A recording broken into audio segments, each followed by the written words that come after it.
For today's story, we are talking about Astroworld and the 10 people who lost their lives at that incident. Stick around and I'll give you my color of law.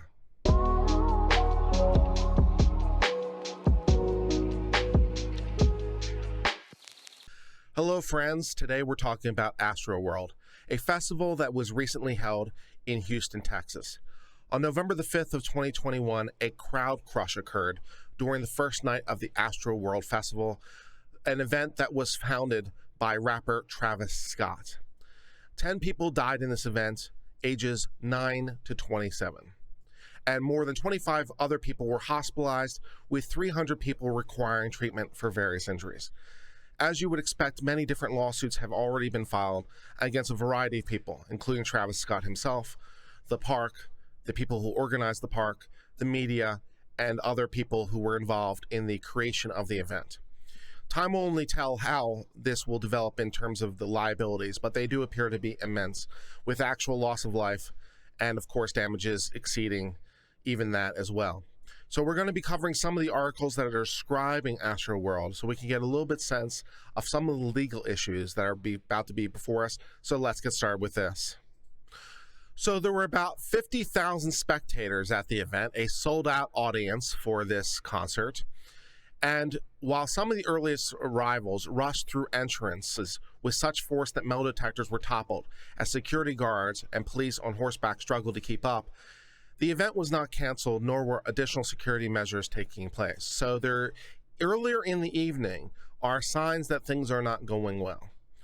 There are people who are bypassing security, people who are toppling over security. And this puts the park on notice about things in order to take remedial measures. To the extent these remedial measures are not done, of course, it provides actual knowledge that increases liability for the organizations that were behind the festival.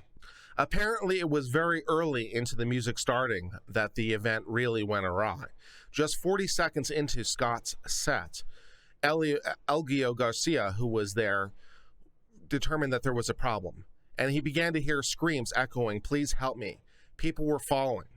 It looked to him like a human whirlpool. People were falling, and his left aim swept away from his girlfriend, and they both found themselves tangled on the ground in a pile of bodies. Madeline Eskins, an ICU nurse who was also at the festival, said the situation escalated as a countdown clock neared the moment when Scott would appear. She and her boyfriend arrived at the stage around 6:03 p.m. to land a spot near the front, and about 30 minutes before Scott took the stage, the crowd became more and more packed. All of a sudden, people came up pressed upon each other, pushed forward and backwards. As time got closer, it got worse and worse.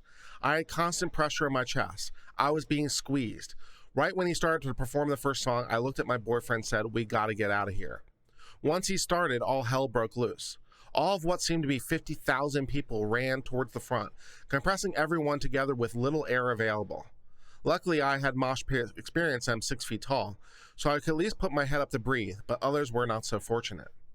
So even 1 minute into the actual performance, the disaster has basically already occurred. People are rushing the stage to see Travis Scott, and people are already falling to the ground and about to be trampled to death by the crowd. As Scott continued to sing on the platform, security guards were seen responding to the crowd, and there were 4 people here that did not have a pulse. The Live Nation festival promoter agreed to cut the show short around this time, but the concert itself continued. So we're seeing all kinds of liability problems all over the place. People are being hurt, people are being trampled, people are being killed. And people are being put on actual notice of this, both from earlier in the day and as the incident is ongoing.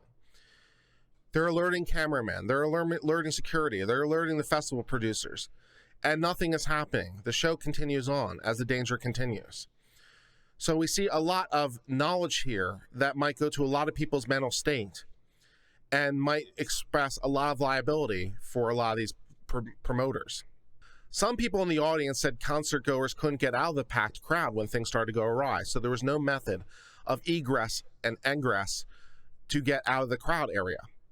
Askin stated that she and her boyfriend couldn't quickly leave the area. I just remember looking up, passing out, and then I was in and out for a little while. I didn't see anything, but I could kind of feel what was going on. Someone pulled me over the fence, and then I passed out again. So this concert venue doesn't have a method for people to get in and out of the crowd as the crowd is pressing.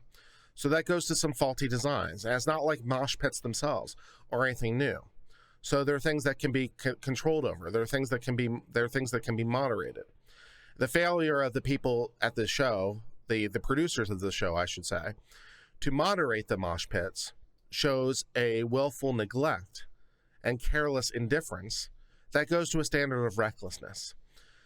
So the fact that these people are saying, well, we couldn't get out, we couldn't escape, but the crowd was upon us, shows that perhaps these concert venues were playing fast and loose and it finally caught up with them. Also, once the ambulance arrived to help out in the crowd, people were dancing on it. So rather than the performers telling the audience members to get out of the way for the ambulance to let it through, they didn't do anything to disrupt the show, even as an ambulance was trying to get through to help people. And security wasn't doing anything to help the ambulance get through. So this goes to this idea of last chance. Who had the last chance to act?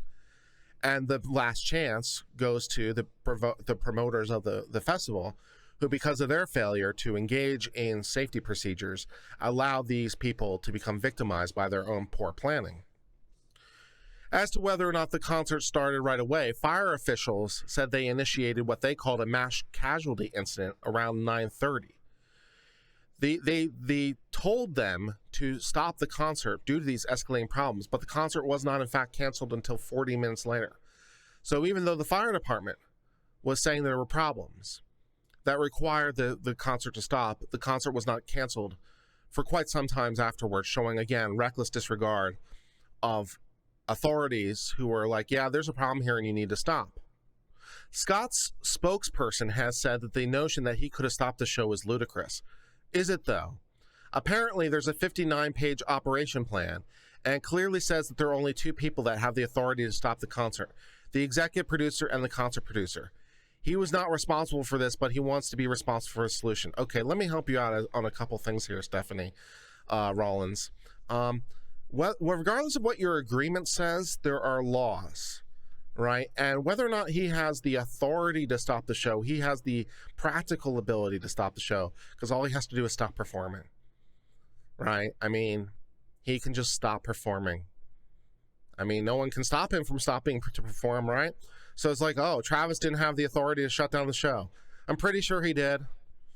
You know, and if your operations plan really said that, I'm not sure that's going to get you off the hook, ma'am.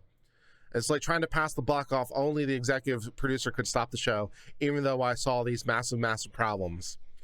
I wouldn't really rely on that one in a court of law if it were up to me. Also, this is not the first time things have happened badly at Scott's shows. In 2017, Scott encouraged a concert goer to jump off a second-floor balcony. At the same show, a fan was paralyzed after being pushed off a third-story balcony. In 2019, during a second Astroworld event, hundreds of people rushed metal barricades to break into the event. 3 people were hospitalized with minor leg injuries from the trampling. In 2015, Chicago police arrested Scott at Lollapalooza after alleging he urged fans to climb over security barriers and come onto the stage. Scott pled guilty to disorderly conduct in 2018 for a concert the year prior, after he encouraged people to rush the stage. Live Nation, which also has produced the Astroworld, has also been subject to scrutiny for safety violations. Over a 3-year period from 2016 to 2017, Live Nation was cited for 10 OSHA violations and was fined for serious violations, including problems with ladder, rope, and scaffolding that caused the fall of a theater in Connecticut. Mr. Scott has had prior arrests for things done at his shows, but despite all this, it didn't stop him from tweeting. We are still sneaking the Wild Ones in May after the tickets sold out. So apparently he wanted the Wild Ones at his show. So he's soliciting a particular audience. He also told the crowd that he wanted to hear the ground shake shortly after acknowledging the ambulance in the crowd. So not so much with taking a pause after the ambulance showed up, as much as how about, you continue to make the ground shake and make it harder for the ambulance to get to the injured people. I'm seeing some potential liability vectors for Mr. Scott over here. Thus, that brings us to the end of talking about Astroworld, at least until we have more of the lawsuits. So let me give you my color of law.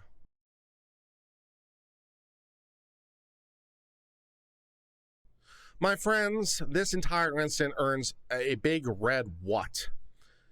This fact that 10 people died from this incident in Astroworld, as it appears Travis Scott was soliciting this type of crowd, was aware of these prior incidents, had been arrested for encouraging disorderly conduct in the past by having people encouraging to rush the stage, by past security barriers, having fans jump from upper story balconies, including and resulting in paralysis, and so forth and so on, that there seems to be a lot of liability here.